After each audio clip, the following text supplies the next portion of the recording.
नवाज शरीफ ने जो कल जिक्र किया इसमें एग्जैक्टली सेम बातें हैं, लेकिन पॉइंट यहाँ पे ये है कि क्या नवाज शरीफ साहब की हुकूमत जो उनकी जो बात है वो जाके 2018 पे फिर क्यों रुक जाती है। 2018 में अगर थर्ड फोर्स इंट्रोड्यूस करवाई गई थी, थर्ड फोर्स को अगर अपॉइंट किया गया था, लेकर आया गया था तहरीक इंसाफ यानी कि, तो 2024 में क्या हुआ वो भी एक सवालिया निशान है। अगर इतने राइटर्स हैं तो फिर जाके 2024 की बात भी जरूर उनको करनी चाहिए। अब एक और बात आरिफ अलवी साहब ने कल की, वो भी इंपॉर्टेंट है। उन्होंने कहा कि मुज़ाकरात हम उन्हीं से करेंगे जिनके साथ करना बनता है, क्योंकि फॉर्म 47 वालों के पास तो कोई इख्तियार नहीं है, इख्तियार वालों से बात करेंगे। सुनिएगा। हमने नहीं दावत दी कहीं मुदाखलत करने के लिए, मगर मुज़ाकरात इमरान खान साहब उसके साथ करना चाहते हैं जिसके हाथ में फैसला जी। अच्छा, जो ऑर्डिनेंसेस का जिक्र मैं अभी कर रही थी उसके रिएक्शन में ख्वाजा साद रफीक का ट्वीट भी एक सामने आया है। उन्होंने ये कहा कि नैब का कानून एक आमिर का बनाया हुआ कानून है। 40 दिन से 14 दिन से बढ़ाकर 40 दिन कर देना, ये इंतहाई अफसोसनाक है। रिमांड का बढ़ जाना,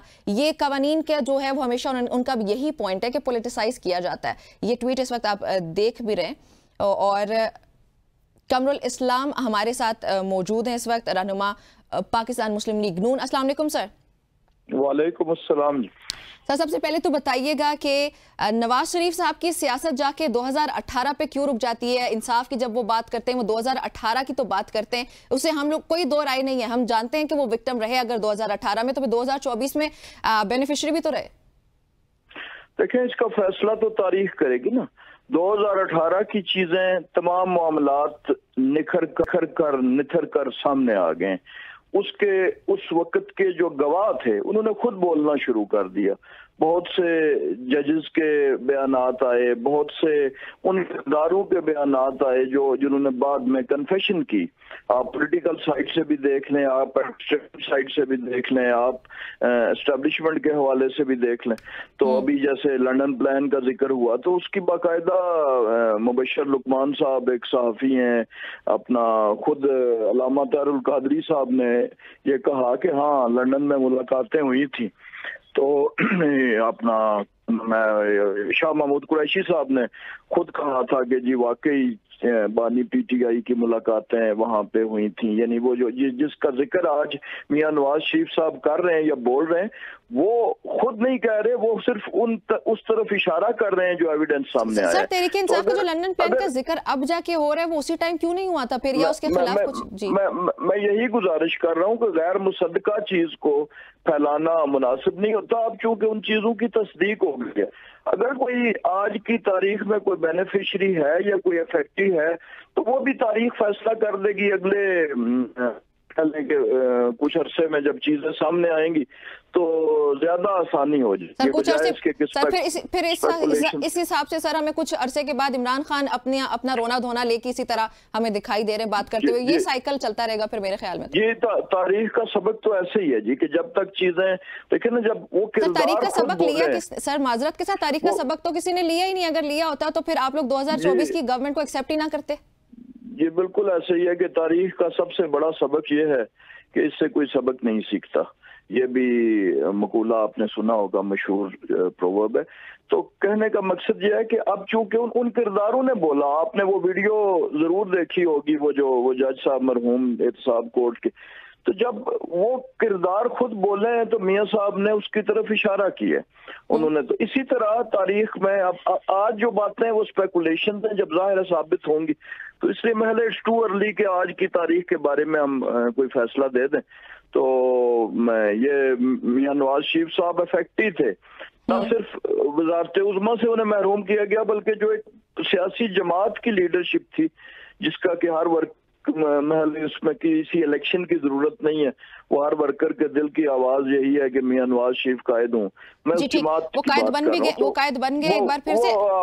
वो उनको चूंकि गैर कानूनी तौर पे या गैर जो है वो अपना बगैर इंसाफ के तकाजे पूरे किए हुए उन्हें रिमूव किया गया था, तो वो दोबारा बन गए। इसके अलावा तो कोई ऐसी चीज नहीं हुई, कोई बड़ा ऐसा नहीं हुआ, कोराम बर्पा नहीं होना चाहिए। जी सर, आपका पॉइंट आ गया। जी सर, आपका पॉइंट आ गया। नून लीग अदलिया को क्यों टारगेट करिए लगातार? कल भी शहबाज शरीफ की जब स्पीच हमने सुनी तो उन्होंने यही कहा कि काली भेड़े हैं कुछ जजेस जो कि तहरीक इंसाफ को रिलीफ फराहम करे। तो ये क्या स्टैंडर्ड है कि अगर तहरीक इंसाफ के हक में कोई फैसला आ जाता है तो वो जज काली भेड़ बन जाता है? ये तो खैर इसी बात को अगर रिवर्स आर्गुमेंट कर लें तो दूसरी तरफ भी ऐसे ही होगा, होना नहीं चाहिए लेकिन होगा। अब सब ये जो भी हम सर आप हमें सुन पा रहे हैं? अच्छा, हम आपको दोबारा ट्राई करते हैं। आज नाजरीन नैब तरमीम केस में समात भी होना मुकर्रर थी, आज होनी है। गुज़िश्ता समात पर जस्टिस काजी फाइज की जो रिमार्क्स हैं वो शेयर करना यहाँ पे ज़रूरी है। उन्होंने कहा था कि अगर ऑर्डिनेंस ही लेकर आने तो पार्लियामेंट को बंद कर दें, ऑर्डिनेंस लेकर आते हैं वो अवाम पर मुसल्लत कर देते हैं, अवाम पर थोप देते हैं, तो क्या ऑर्डिनेंस से मुतालिक सदर को कोई तफसीली जवाब जमा करवाना चाहिए या नहीं? ये इंपॉर्टेंट एक जो स्टेटमेंट थी ये लास्ट हियरिंग पे हमने सुनी थी और उनकी जानिब से फिर finally secretary defence, secretary interior, secretary commander ISI और डायरेक्टर IB इनको तलब किया गया था कि वो आएँ और आके सवालात का सामना करें। तो आज फाइनली वो तारीख आ चुकी है, आज 29 मई। देखते हैं कि क्या ये तमाम शख्सियात secretary defence, secretary interior, secretary commander ISI ये पेश होते हैं अदालत में, जो सवालात उनसे किए जाते हैं उनका जवाब देते हैं या नहीं देते हैं।